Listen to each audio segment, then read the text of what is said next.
Okay.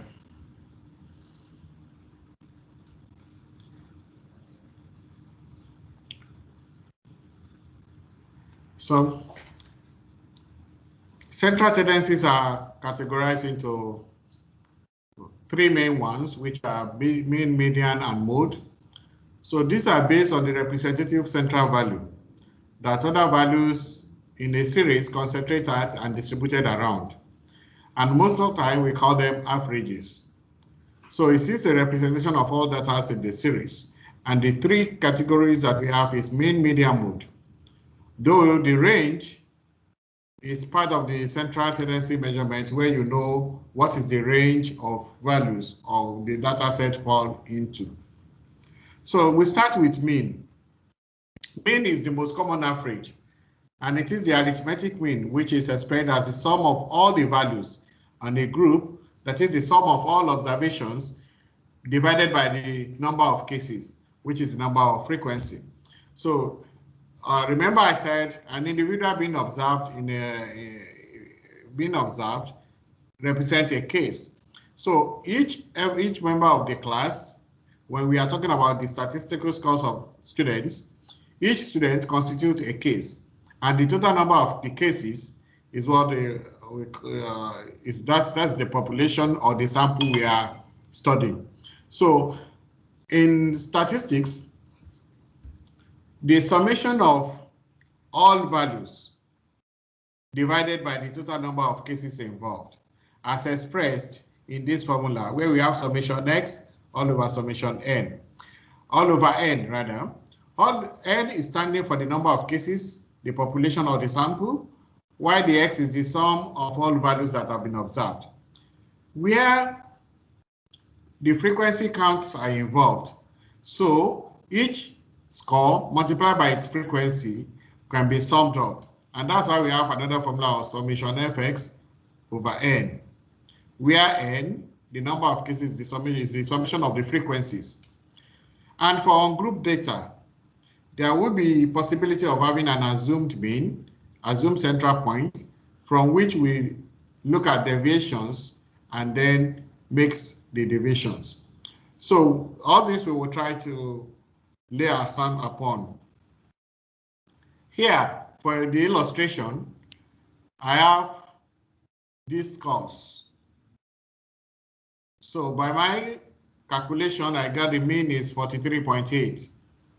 So can anybody confirm that? So I think, how many data points do I have here? 1, 2, 3, 4, 5, 6, 7, 8, 9, 10, 11, 12, 13, 14, 15. Yes. So when we say summation x, we add all these together, all these scores together, and divided by the number of cases, which is 15. And that is how I got 43.8. So 43.8 being an average score.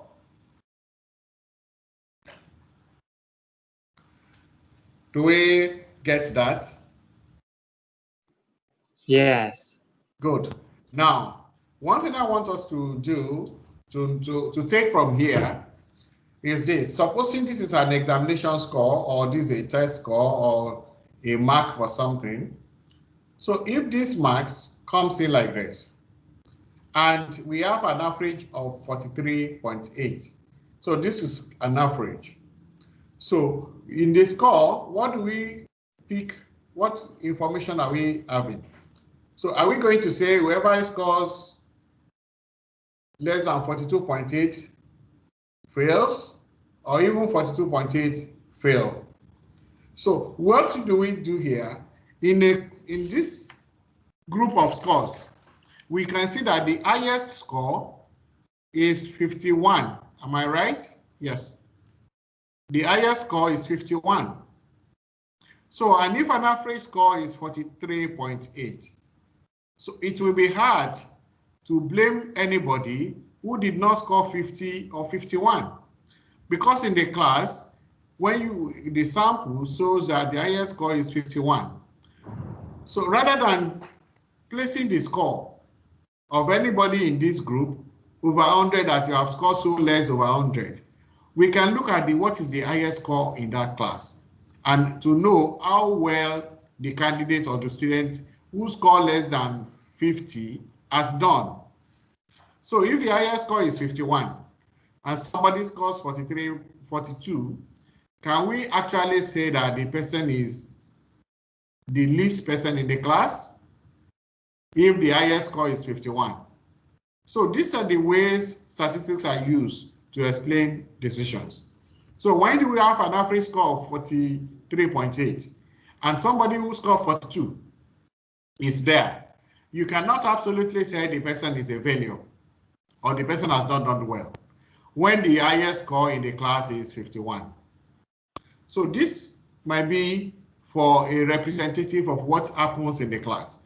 Maybe there are no much more people that are scoring more than 50 or scoring 60. So if you have people scoring less than a certain pass mark, it can be compared to the highest and the least score within that range so that we can actually see whether the performance is good or bad. So this is what mean says. And we now look at, if we now look at it, we look at this, that all these scores are not too far away from the average. 42, 47, 45, 36, 46, 51, 49. All these scores are not too much scattered away from their central mean. So this is what mean does. So we all know how to get this. Can we use an ZoomMe method and find the mean of the data set if there will be any change? I gave the formula in the previous slide to be this: A plus summation FD, where A is the assumed mean and D is deviation from assumed mean. So if I want to give you as an assignment, as a classwork, can we divide ourselves to some group? So one, we use different data point as the assumed mean before we begin to do, so that we'll know whether there will be differences in our answers. For example, if we rearrange this number, which one will come first? 35, I guess. Is that correct? Yes. Yes. Okay. If we were to rearrange, let me see if there's okay. The slide of rearrangement will be fine. Let's try and rearrange. The first one will be 35, right? Yes. The next one will be 36. 36. 37. 7. 41. 40. 40. 40. 41. How many 41? No, 41. No 41. 42. 42 have 2. 342. 342. 42. 42. 42. Then 45 2. 45. 2. 45. 46 1. 47. 1. 49. 1. 2. 49 2. 2. Okay. 51. Then 51 and 51. And 51. Okay. So let's count. 1, 2, 3, 4, 5, 6, 7, 8, 9, 10, 11, 12, 13, 14, 15. Good. So if you want to use assume mean, what it means is that you can take any of these figures as mean. You can take any of them as your assumed mean. Then you begin to find the differences between the assumed mean and the mean. So let me see if I have a table that does that. No, because since it is tutorial, I want us to work it in class. So can we do that? So what you do is, let's say you have taken, let's say 40 as assumed mean. Let's say 40 as assumed mean. Then you begin to deduct each one. away from 40. So to know how far away they are from 40. 40 minus 35, this will give you minus 5, right? Yes. Okay. So this will give, the next one will give minus 4. Minus 4. The next one will give minus 3, 0, 2. Can we do that? Yes.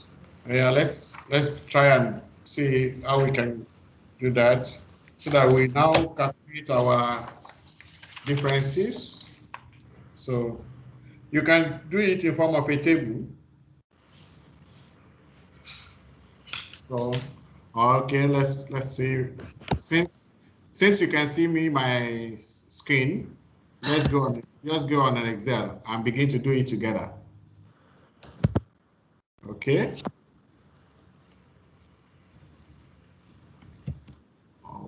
This is Excel, yeah.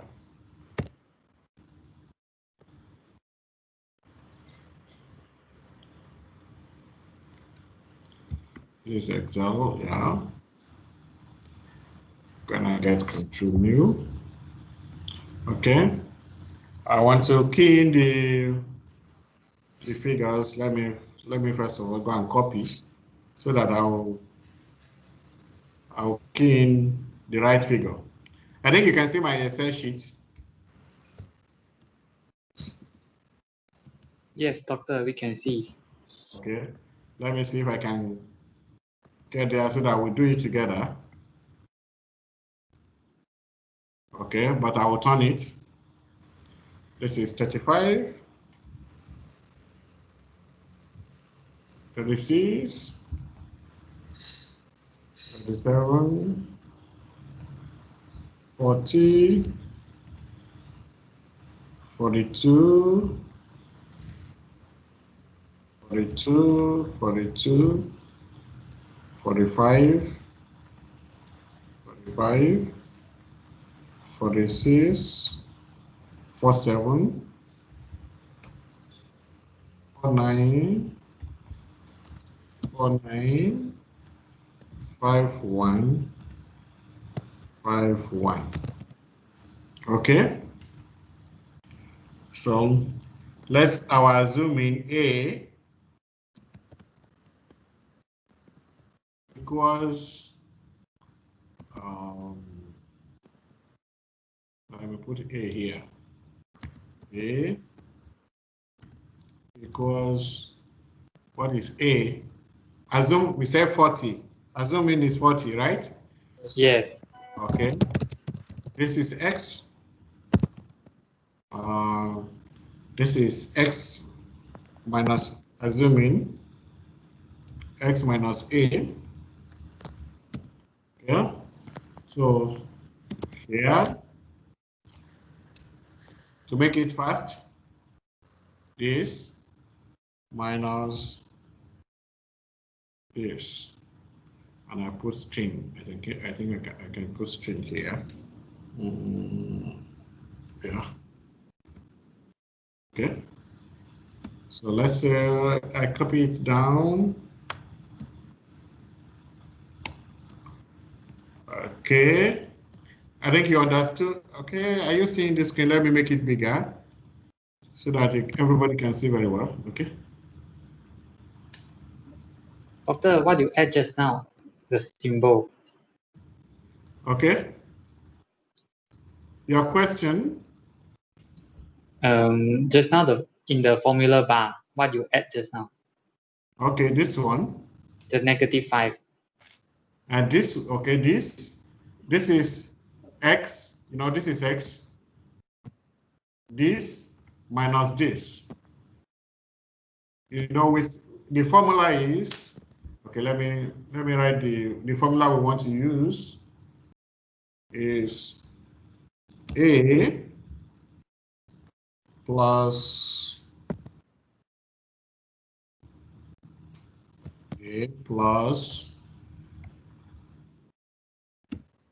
summation FD, summation D. This is D. Let me insert the summation sign. Insert. Insert symbol.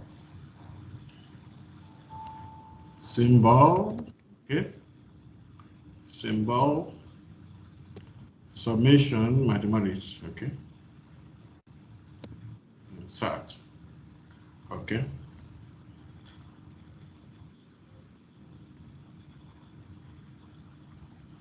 Summation D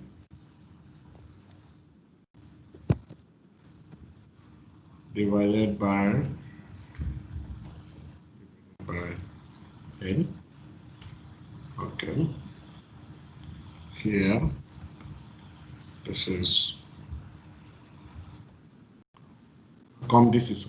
this is big.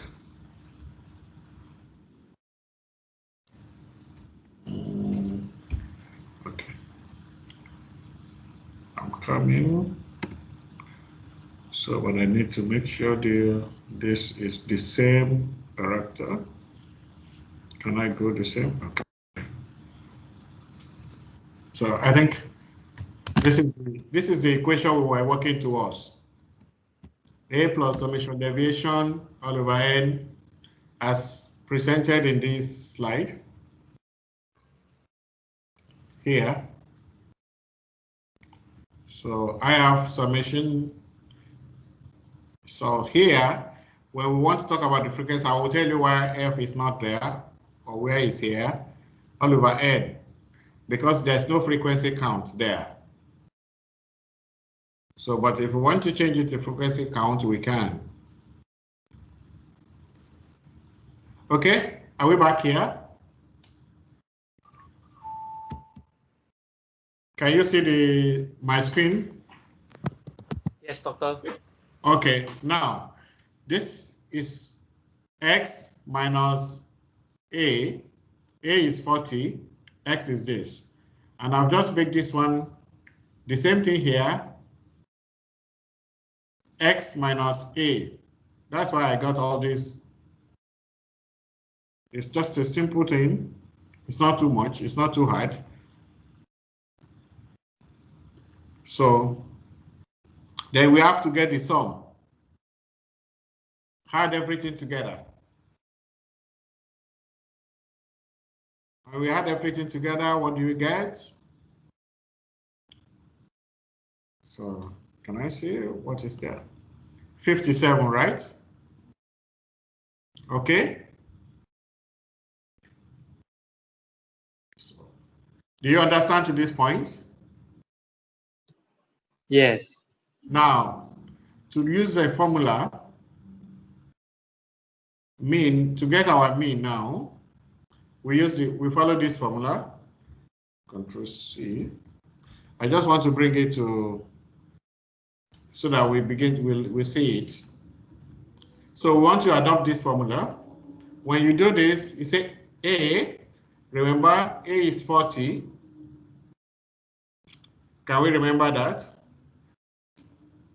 Assume mean is 40, which is here. Yes, doctor. C3, okay? So, and we say this one now, this is the summation of deviations. 57, which is summation D. Do you understand that? Yes, doctor. Okay, because it's like we now do divided by n. The total number of observation is 15. Am I right? Yes, doctor. It's 15, good. So let's get our mean now. Mean, we now equals, okay, this is C3. C3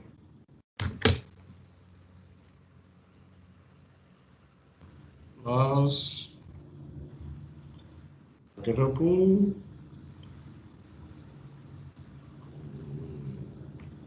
this is C20 20 slash n is 15, n is 15.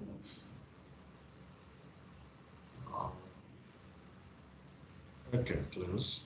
I think. Can you see? We got the same thing.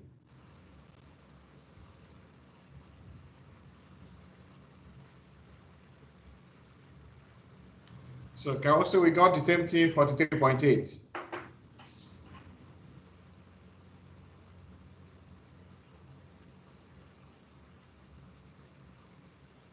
I want to make the screen in a way that everybody see everything. Okay. I think we can see the how we work it now. This is mean. And assuming is just what you have assumed. And that is why I put it here. A equal to 40.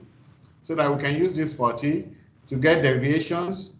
And when we get deviations, we can now manipulate the result. So, and if we do the same thing, let's calculate the average for this. We're still getting the same thing. So, average. So, compare this to this. It's still the same thing.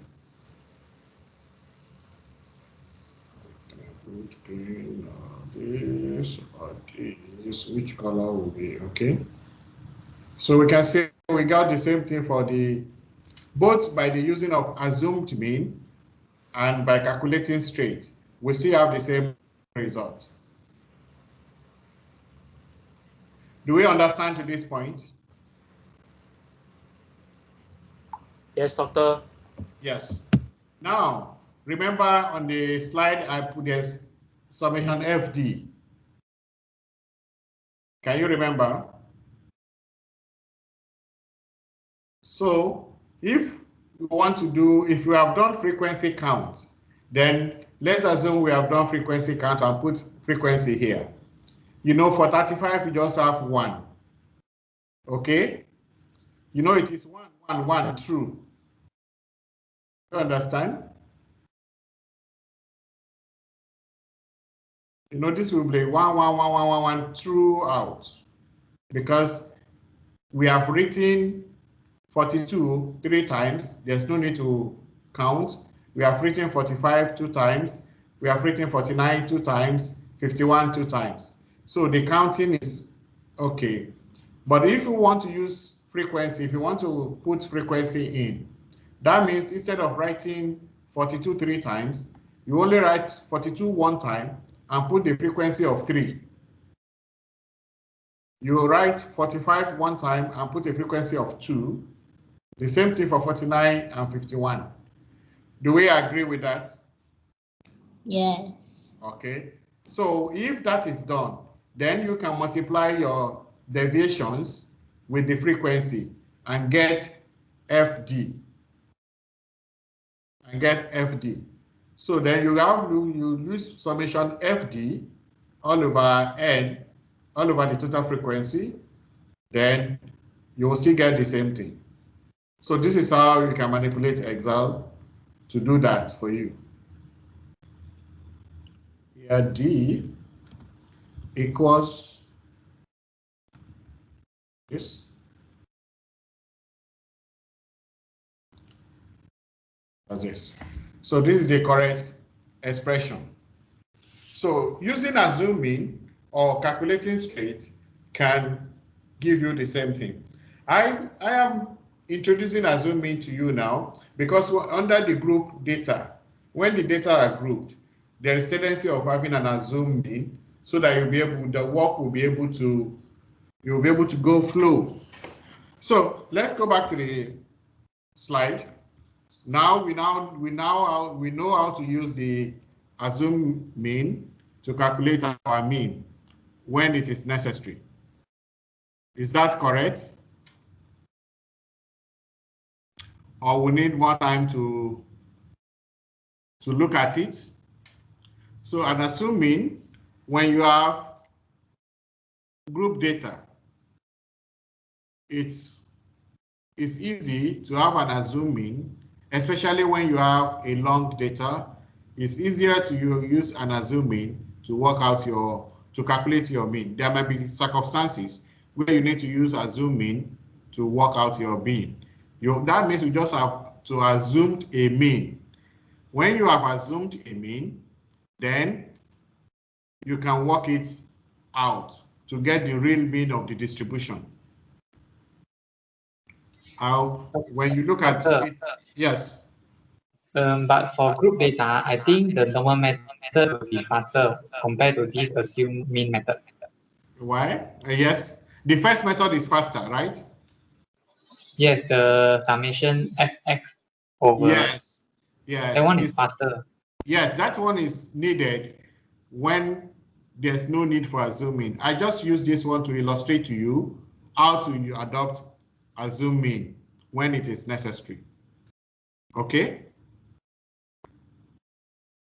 So when this is not necessary, you don't need to go through the troubles of an assumed mean. Okay? This is a simple and clear one. But it just used to demonstrate how you can use assuming method and find the mean of a data set. So let's recall these tables. You can remember these tables. I believe you can remember this table, right? So can we work out the mean here? So that we calculate the average, the mean for income and the mean for the scores. Or did we do it the other time? No. So what do we do now?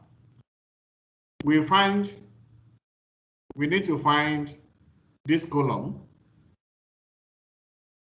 We change this column to fx and we need to find it. So I hope everybody is ready to do this one.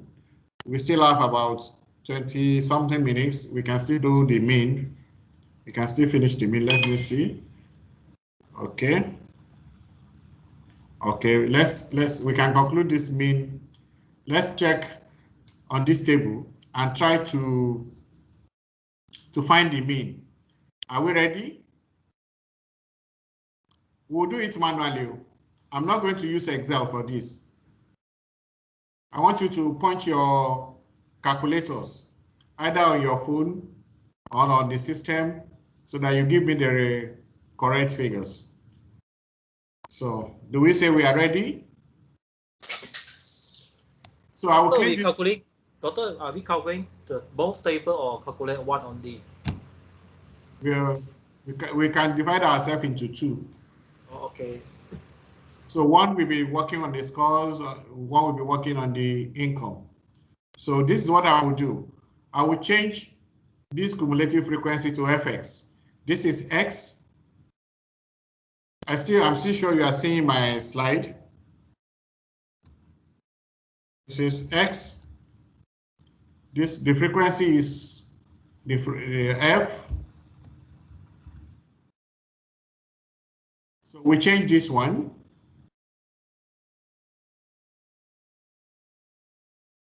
And we make it fx.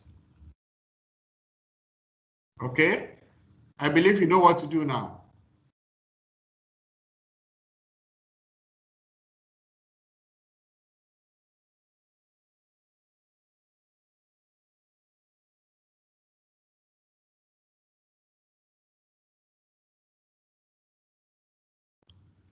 So you call the figure for me and I type in. The same thing for this.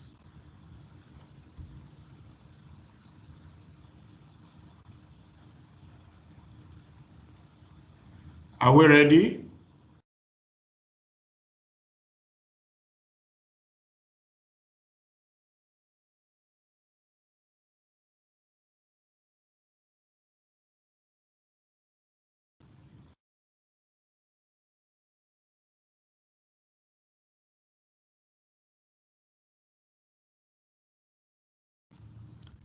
So group one,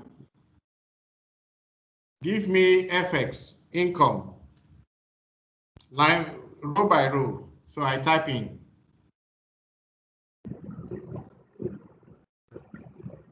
This is 5,400. correct. 7,600. 7,600. 4,000. 4,000. Okay. 2,350. It's the same. 2,350. 10,000. 10K. Yes. 9,000. 9,000. 10,500. 500. 8,000. 8,000. So 9,000 and 5,000. so simple. 5,000. So the total.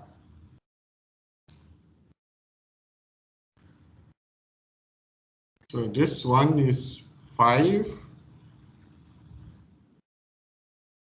10. Am I correct?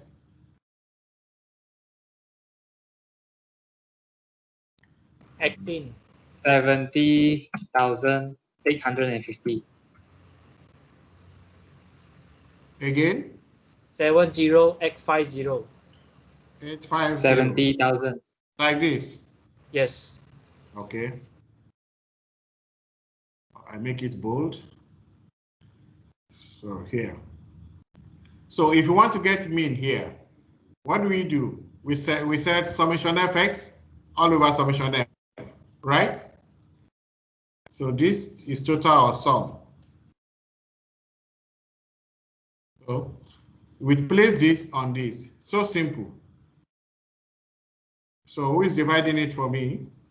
Mean is 2x34. Okay, mean equals 2,000. 2,834. Yeah, yes.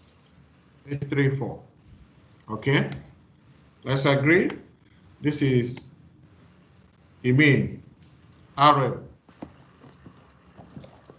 So this is telling us that average income from this distribution is 2,834. Now, remember before, we assumed that 3,000 is the minimum. Oh, okay? And we now conclude that whoever is earning less than 3,000 is being underpaid. Now, our average mean here said 2,834. So we can turn this mean to be an average, the minimum, what we expect. So anybody who is earning less than 2,834 can now be regarded as being underpaid. And if that happens, we are likely to have some people who are collecting above 2,500, but not up to 2,800. Do you understand that? Is that understood? Yeah. Sorry, the doctor, the last part asking the 2,500 what? Yes, part. I said in our assumption, we agree that 3,000 be minimum. But here now, we have found the average. We are no more assuming. The average is 2,834. So which means a salary less than this is an underpayment. That means you are likely, we can assume that the person is on the poverty line. However, we have some people who are earning more than 2,500, but not up to 2,800. And we can get some people who will be earning 2,900, which is a bit higher than 2,800. So this we accommodate people who are having less than 3,000 as we assumed before. So we can now turn this mean to mean the benchmark that anybody any less than this is being underpaid or is on the poverty line. So these are different ways you can use mean to decide or to make a decision or to see the happening so that you call for.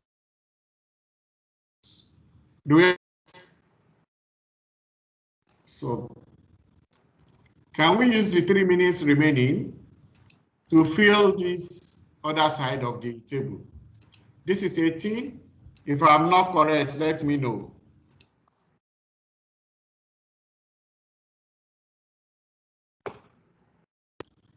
If I'm wrong, let me know. 10, 18, 21, 32, and 18. So if we are going to sum up this, 30, 40, 76, 97, 97. Total will be 152. Hello? Total will be 152. 152. Okay. So the mean here will be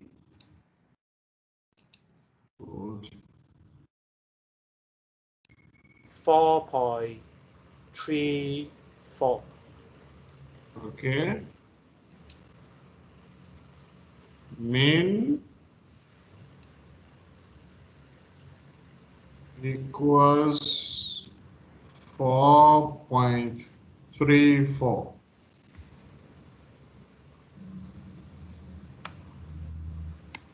So here, mean is 4.34.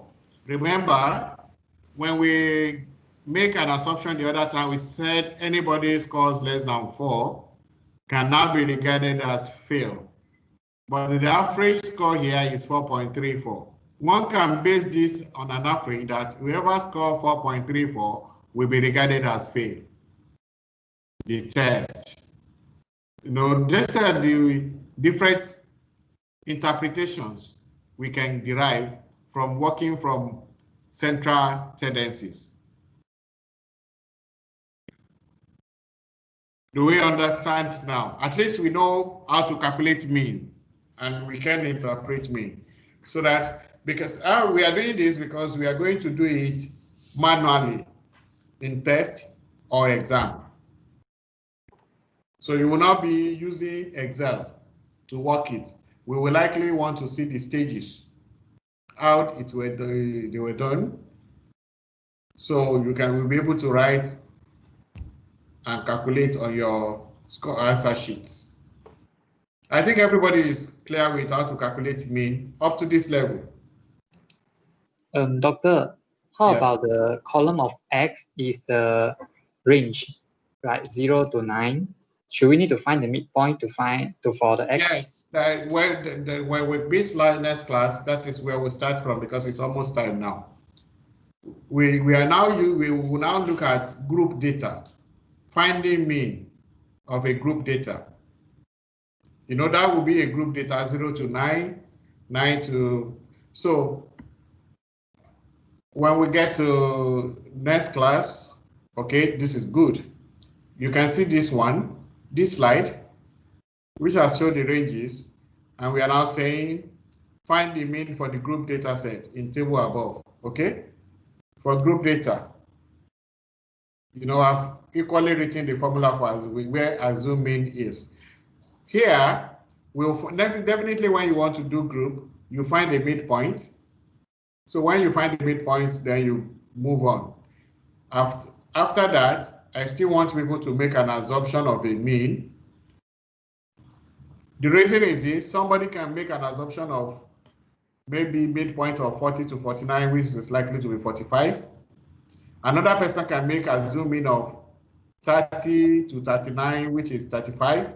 So we work it, we see whether there will be differences in the mean. Do you understand that? Is that explanation clear?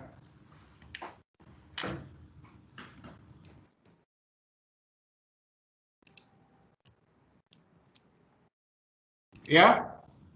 Back to class from my slide. So do we understand what we have done so far? Yes. Okay. It's almost 4 now.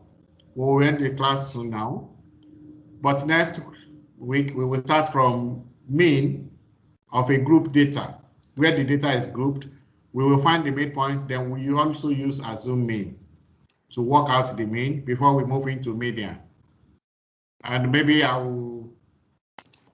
think this slide is already in the spectrum for any one of us who want to practice it so that doing it in class will be faster. I will employ everybody to try it so that when I say you could give me the figures, I will be on Excel and you give me the figures and we quickly do it so that we follow it. How you have done it, I will see whether the answers are different or equal. Is that all right? Okay. Okay. Any question so far? No. No. Okay, we are going at a good pace. It's clear. Okay, if that is clear, thank you. Oh, can you try your attendance on Spectrum now? Yes. Okay. Already done. Please mark your attendance on Spectrum.